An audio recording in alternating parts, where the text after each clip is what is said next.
Ya, baik. Assalamualaikum warahmatullahi wabarakatuh. Pada pertemuan kali ini, mohon izin kami kelompok kedua dari mata kuliah penelitian tindakan kelas akan membahas tentang kelebihan dan kelemahan, asas, validitas, dan reliabilitas penelitian tindakan kelas. Kelompok kami terdiri dari Muhammad Zainul Ibad Ramadan dan saya sendiri, Doni Dwi Fadlianto. Kali ini pokok pembahasan yang akan dibahas adalah yang pertama kelebihan dan kelemahan penelitian tindakan kelas, kemudian asas penelitian tindakan kelas, dan yang terakhir validitas dan reliabilitas penelitian tindakan kelas. Untuk yang pertama yaitu kelebihan dan kelemahan penelitian tindakan kelas akan disampaikan oleh rekan saya yaitu Mas Zainul Ibad. Wabarakatuh. Saya Muhammad Jumat Ramadan mau menjelaskan tentang kelebihan dan juga kelemahan dari penelitian tindakan kelas, dan juga nanti di akhir ada asas penelitian tindakan kelas. Yang pertama yaitu kelebihannya. Untuk kelebihan dari penelitian tindakan kelas yang pertama itu mampu menunjang kualitas praktisi pendidikan. Karakteristik penelitian tindakan kelas ini sendiri tidak memiliki hasil akhir, akan tetapi melainkan proses bersiklus yang memungkinkan peneliti untuk mencari dan menemukan peningkatan pembelajaran yang sesuai dengan situasi pada saat melakukan penelitian. Sehingga atas dasar prosedur inilah yang dijalankan memberikan dorongan pada praktisi untuk mampu menyelesaikan permasalahan yang terjadi. Untuk yang kedua yaitu kelebihan yang kedua, mampu meningkatkan kepercayaan diri. Secara tidak sadar, dengan meneliti menggunakan metode penelitian tindakan kelas ini memberikan kepercayaan bagi para tenaga penelitian. Seorang peneliti tindakan kelas menambah kepercayaan diri seorang guru misalnya, dengan mempelajari berbagai cara agar mereka dapat mengubah hidup dan pentingnya pekerjaan mereka, serta meningkatkan kepercayaan diri mereka dalam kemampuan belajar. Kepercayaan diri yang meningkat oleh para guru ini memberikan kepercayaan diri yang profesional, yang merupakan faktor utama. Itu adalah faktor utama dalam kemampuan pengembangan profesi guru yang berkelanjutan. Jadi untuk meningkatkan kepercayaan diri bagi seorang tenaga pendidikan, terutama guru, itu adalah faktor utama dari tugas profesi guru. Yang ketiga yaitu kelebihannya, mampu membantu guru untuk menyelidiki permasalahan yang dihadapi di kelas dan menemukan solusi untuk mengatasi masalah tersebut, memberikan proses belajar mengajar yang tepat dan efektif kepada siswa. Itu adalah tanggung jawab seorang guru. Dengan memberikan proses belajar mengajar yang tepat dan efektif, seorang guru tidak hanya mengetahui tepat situasi konkret di kelas, jadi mampu menyelidiki permasalahan yang ada. Dengan penelitian tindakan kelas ini mampu mengetahui masalah secara konkret yang ada di dalam kelas. Yang keempat yaitu memberikan dorongan kreativitas dan pemikiran. Yang dimaksud itu untuk melakukan memberikan dan menyadarkan bahwa setiap manusia mempunyai kelebihan dan kekurangan masing-masing. Mereka akan menerima diri mereka sendiri sebagai semestinya dan melakukan kelompoknya. Mereka akan memiliki berbagai cara pemecahan masalah, banyak saran penyelesaian, banyak analisis kritis, situasi terbuka yang mendorong kreativitas dan pemikiran kritis. Dalam arti mampu mendorong kreativitas dalam penelitian ini mampu menciptakan bahwa pemikiran kreativitas di dalam diri kita sendiri itu ada, dan pemikiran yang inovatif, kritis dan inovatif kita muncul di dalam penelitian ini. Itu dari kelebihan dari penelitian tindakan kelas. Yang kelima yaitu memiliki keunggulan dalam kerjasama. Ini yang dalam kerjasama dalam proses penelitian tindakan ini, kalau tidak kerjasama ini tidak bisa dapat terselesaikan penelitiannya, karena kerjasama memberikan kesempatan untuk menciptakan kelompok baru yang dapat mendorong lahirnya rasa keterkaitan antara guru dan pelajar di dalam kelas untuk sama-sama memajukan sistem pendidikan. Nah, itu tujuannya dari kita kerjasama, untuk keunggulan kita dalam penelitian tindakan kelas. berlebihan. Yang sedangkan kekurangannya dalam penelitian tindakan kelas 1 kelemahannya yaitu dalam yang pertama yaitu subjektivitas. Salah satu kritik utama yang kemudian menjadi kelemahan tindakan penelitian tindakan kelas adalah ketika dibiarkan hasilnya syarat dengan subjektivitas. Hal ini ada kecenderungan bagi peneliti untuk terlibat berlebihan sejauh biar pribadi ikut bermain dalam analisis temuan. Nah, dalam subjektivitas, dalam kelemahan di dalam penelitian tindakan kelas ini itu yang pertama yaitu subjektivitas, yang kedua yaitu praktisi mengevaluasi dirinya sendiri. Kelemahan utama dari penelitian tindakan kelas adalah bahwa praktisi mengevaluasi dirinya sendiri. Terdapat risiko dalam manfaat penelitian tindakan dalam hal ini yaitu terkait kriteria seleksi siswa. Apabila ada paksaan atau pemilihan partisipasi atau siswa itu sendiri, sukarela itu dapat menjadi masalah. Kejujuran dalam jawaban diberikan oleh partisipan juga diragukan sebab adanya ketakutan akan akibat yang mungkin timbul dalam penelitian. Hal ini akan mengurangi kemampuan penelitian tindakan untuk memenuhi kebutuhan yang diperlukan, karena mungkin tidak disajikan gambaran yang sebenarnya dari situasi karena evaluasi pribadi oleh guru. Yang ketiga yaitu kelemahan yang ketiga yaitu diperlukan validitas. Validitasnya penulisan dalam penyajian laporan. Kekurangan lain dari penelitian tindakan kelas yang tadi yaitu yang ini validitas penulisan dan penyajian laporan oleh praktisi. Seorang praktisi mungkin tidak memberikan laporan yang benar karena hal-hal yang mungkin tidak dapat yang mungkin tidak baik untuk profesinya, termasuk kesimpulannya mungkin kritis terhadap metode praktik mereka. Di sisi praktisi mungkin tidak mau menulis ini di laporan akhir, oleh karena itu keabsahan laporan tersebut diragukan. Nah, validitasnya masih sering disangsikan itu tadi. Tidak dapat digeneralisasikan. Kenapa? Karena hasil penelitian tidak dapat dihasilkan karena bahwa diterapkan pada porsi populasi yang dipelajari dan sistemnya menjadi oleh objek penelitian dan subjek penelitian. Oleh karena itu ketika menyusun naskah bisanya untuk judul kurang variatif. Biasanya untuk judul itu kurang variatif. Alasannya bahwa di rumah objeknya saja.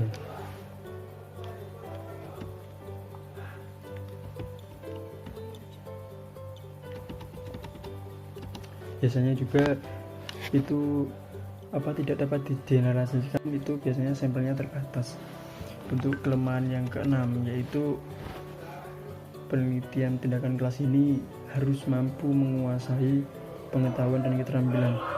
Hal tersebut semakin melemah karena adanya perasaan praktisi guru yang hanya melakukan penelitian ketika ada kerjasama dengan komunitas kampus yang berkaitan dengan kegiatan keilmuan, sehingga praktisi umumnya kurang berminat untuk melakukan penelitian. Akibatnya mereka merasa tanpa bantuan konsultan mereka tidak dapat melakukan penelitian dan cenderung tidak dapat dibenarkan secara ilmiah.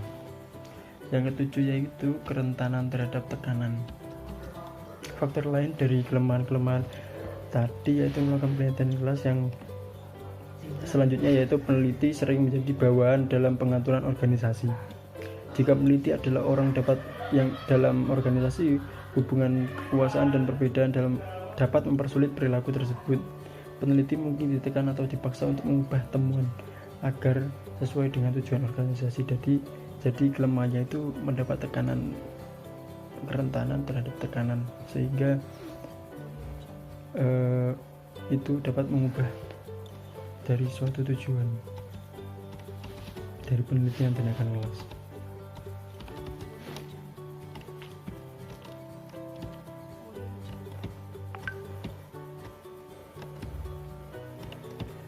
Yang selanjutnya yaitu asas dari penelitian tindakan kelas. Untuk penelitian tindakan kelas ini penelitian tingkat kelas ini sebagai bentuk reflektif yang dilakukan oleh guru sendiri, hasilnya dimanfaatkan sebagai bentuk untuk mengembangkan kurikulum, pengembangan sekolahan, pengembangan keahlian mengajar sebagainya.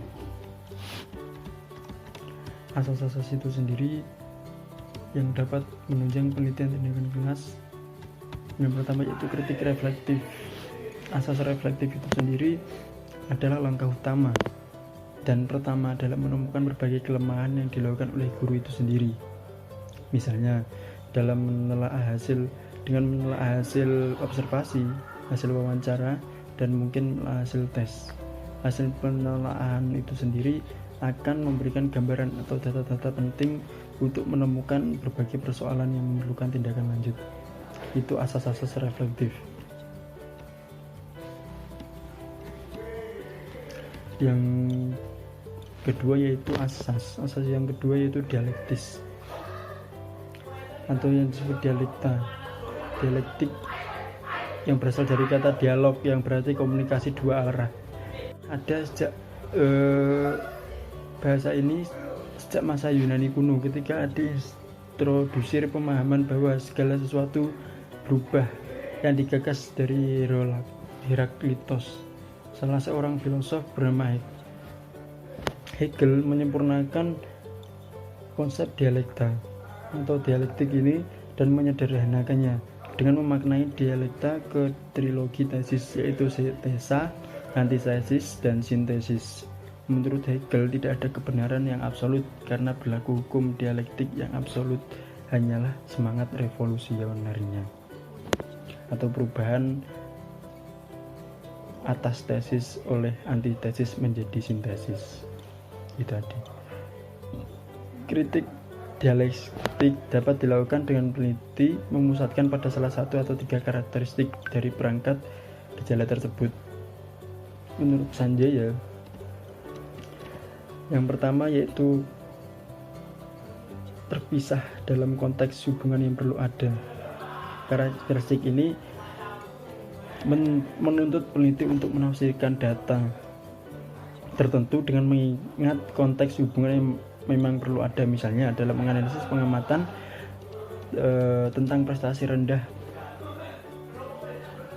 dalam sains, peneliti hendaknya menganalisis juga amatan tentang prestasi gemilang siswa perempuan dalam bahasa dan prestasi rendah laki-laki dalam pelajaran biologi. Dengan demikian peneliti akan mudah memahami penormalan dalam konteksnya. Untuk yang kedua, karakteristik yang kedua dalam asas dialektik ini yaitu ika tetap bineka. Artinya peneliti perlu mencari keikaan di antara perbedaan yang tampak jelas dan kontradiksi yang tersembunyi di balik keikaan yang tampak jelas. Artinya peneliti itu menuntut peneliti untuk menganalisis kategori-kategori yang berbeda untuk menemukan keikaan yang tersembunyi di balik perbedaan yang tampak jelas dan kontradiksi yang tersembunyi di balik keikaan yang tampak jelas. Misalnya peneliti membedakan dua kelompok berdasarkan kategori. Contohnya yang pertama yaitu setia dan kedua pembangkang. Dia dituntut untuk menutup kemungkinan bahwa dua kelompok ini memiliki dua kesamaan dan kemungkinan bahwa satu kelompok terdapat kontradiksi. Yang ketiga, karakteristiknya cenderung berubah. Peneliti menangkap isyarat bahwa suatu berubah di masa yang akan datang. Asas kolaboratif ini artinya adalah sudut pandang setiap orang akan dianggap memberikan andil pada pemahaman. Dalam asas ini, peneliti perlu selalu ingat bahwa ia adalah bagian dari situasi yang diteliti. Ia bukan pengamat saja, tapi juga terlibat langsung dalam proses situasi tersebut.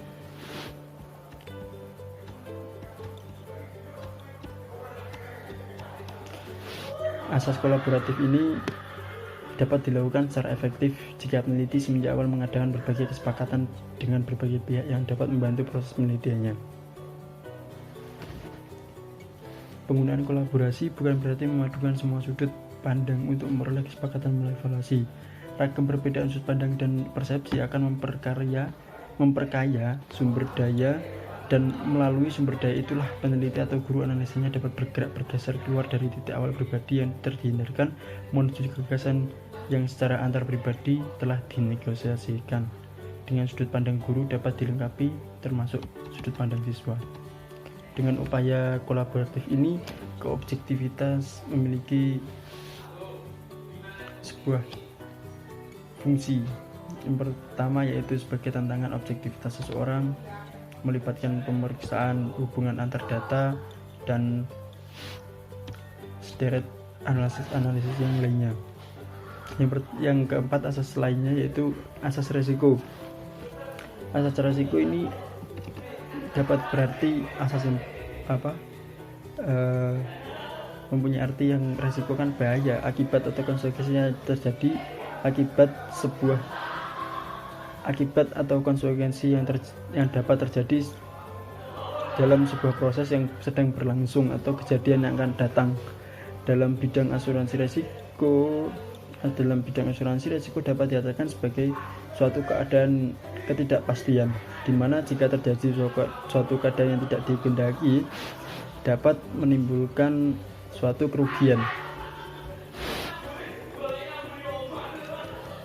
Yang kelima yaitu asas struktur majemuk. Asas majemuk, penelitian tindakan memungkinkan sekali memiliki struktur majemuk. Hal itu berhubungan dengan sifat penelitian tindakan yang dialektif, reflektif, dan kolaboratif.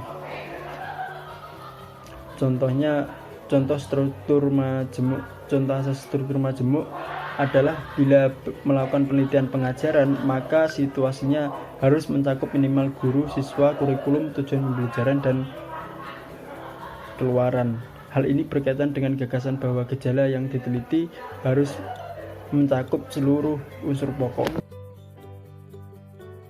Baik, selanjutnya yaitu validitas penelitian tindakan kelas. Nah, validitas berasal dari kata valid yang dikenal dengan istilah sahih atau tepat benar. Nah, valid menurut Granlund dapat diartikan sebagai ketepatan interpretasi yang dihasilkan dari skor tes atau instrumen evaluasi. Nah, suatu instrumen tes dikatakan valid itu apabila instrumen yang digunakan dapat mengukur apa yang hendak diukur.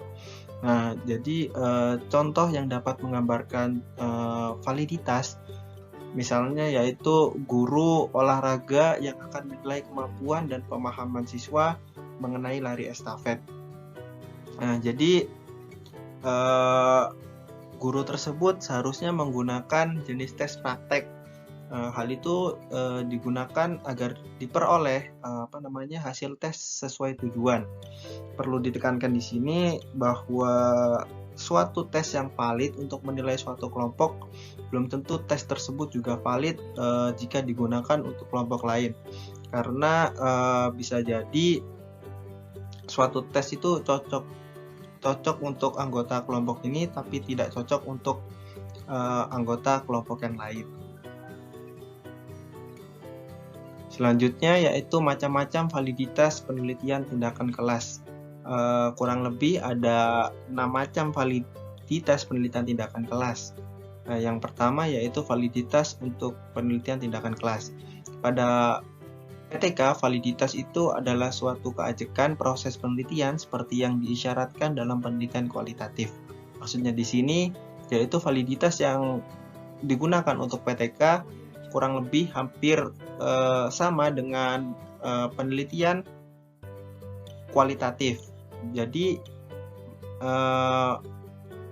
proses penelitian itu dibatasi oleh sudut pandang sang peneliti itu saja. Kemudian yang kedua ada validitas untuk demokratik. Validitas demokratik berkenaan dengan kadar kekolaboratifan penelitian dan pencakupan berbagai suara atau pendapat. Jadi dalam PTK itu idealnya guru sebagai peneliti utama yaitu sebagai seorang peneliti yang utama itu berkolaborasi dengan berbagai macam pihak yang berkaitan tentunya ya, seperti seorang mahasiswa yang sedang melakukan penelitian atau bisa juga dengan rekan teman sejawat atau bisa juga dengan murid-murid juga. Jadi pada murid-murid di sini itu mereka diberikan kesempatan untuk menyuarakan pendapat-pendapat mereka selama proses penelitian itu. Kemudian salah satu syarat yang untuk timbulnya validitas demokratik adalah keterlibatan guru sebagai pelaksana penelitian tindakan kelas. Itu guru tersebut harus menerima berbagai masukan dan saran yang diberikan oleh setiap orang yang terlibat, yaitu teman sejawat atau mahasiswa ataupun murid-murid itu sendiri. Selanjutnya yaitu validitas untuk hasil. Nah, validitas hasil berkenaan dengan kepuasan semua pihak tentang hasil penelitian. Nah, PTK ini kan sebuah penelitian yang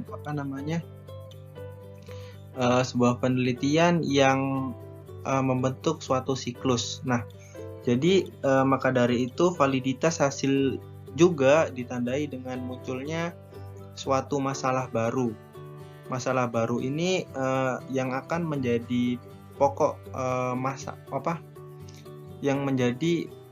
pokok masalah baru setelah terselesaikannya suatu masalah yang sedang dilakukan penelitian oleh guru tersebut. Contohnya yaitu pada saat melakukan refleksi setelah pemberian satu tugas. Misalkan setelah diberi tugas fikih dikasih tugas. Nah, yang aktif itu hanya beberapa. Nah, itu dilakukan penelitian. Mengapa kok yang aktif hanya sekian? Kemudian maka muncullah suatu pertanyaan baru. Kenapa seperti apa yang harus dilakukan supaya siswa itu menjadi aktif, tidak malu lagi, dan lain sebagainya, seperti itu. Kemudian yang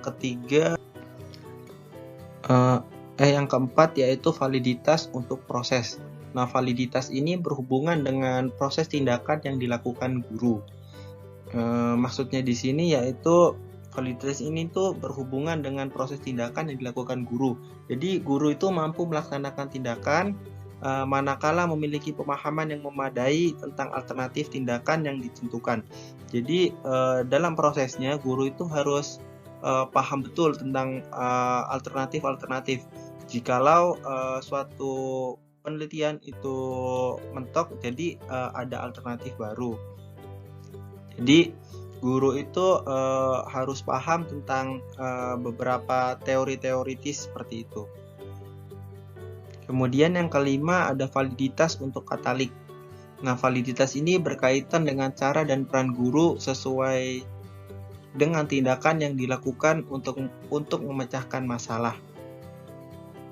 Jadi validitas katalik ini ditentukan oleh setiap orang yang terlibat untuk terus-menerus memperdalam pemahamannya baik secara teoritis maupun praktis yang berkaitan dengan tindakan yang dilakukan oleh guru ataupun peneliti. Jadi validitas katalik ini sangat diperlukan dalam PTK karena sehubungan dengan perlunya penerapan hal-hal baru dalam proses pembelajaran. Jadi dengan demikian validitas untuk katalik ini sangat berkaitan dengan proses pembaharuan seperti itu. Terus yang terakhir atau yang keenam yaitu validitas untuk dialogik. Jadi validitas ini merujuk pada dialog yang dilakukan dengan teman sejawat peneliti dalam menyusun dan mereview hasil penelitian beserta penafsirannya. Jadi validitas dialogik ini sejajar dengan proses review sejawat. Maksudnya di sini yaitu validitas untuk dialogik ini maksudnya yaitu peneliti ataupun guru meminta tolong kepada teman sejawat ataupun teman guru lainnya untuk mereview ataupun memberikan pandangan terhadap penelitian kita. Hal ini dilakukan guna meminimalisir terjadinya subjektivitas dalam penelitian, seperti itu. Selanjutnya yaitu reliabilitas penelitian tindakan kelas.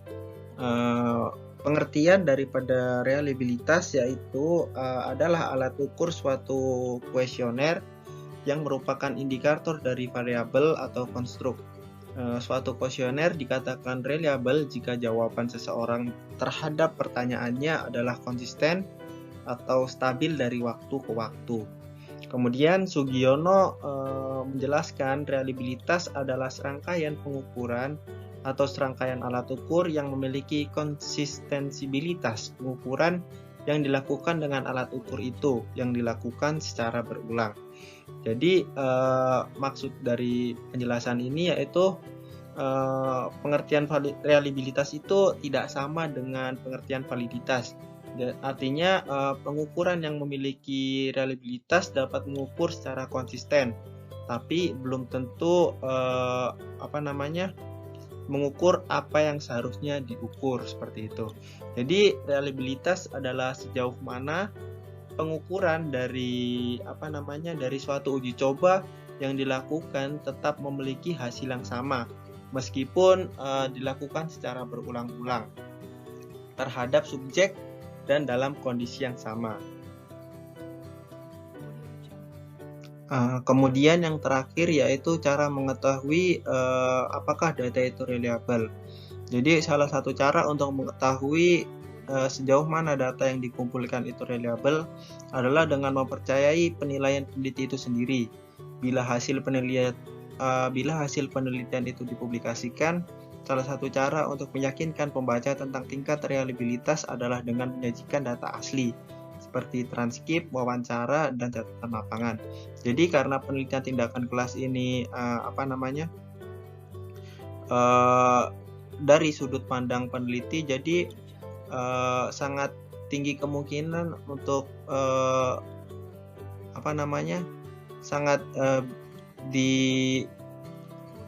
sangat dianggap sebagai suatu subjektivitas penilaian dari seorang guru itu sendiri. Jadi untuk mengetahuinya itu kita harus yakin harus mempercayai penilaian dari peneliti itu sendiri. Kemudian cara lain juga bisa dengan menggunakan lebih dari satu sumber data untuk mendapatkan data yang sama. Misalnya itu data tentang pelaksanaan pelajaran diperoleh bisa dengan mewawancarai guru terkait. Kemudian juga bisa mengamati proses pengajarannya, kemudian juga bisa sambil direkam, dan juga bisa mewawancarai siswa yang telah mengikuti pelajaran tersebut. Cara yang lain lagi itu sekaligus dapat memperluas dampak penelitiannya, yaitu dengan melakukan suatu kolaborasi dengan teman sejawat atau orang lain yang relevan seperti mahasiswa yang sedang melakukan penelitian seperti itu. Ya, demikian presentasi dari kami. Terima kasih atas perhatiannya. Kurang lebihnya kami mohon maaf. Wassalamualaikum warahmatullahi wabarakatuh.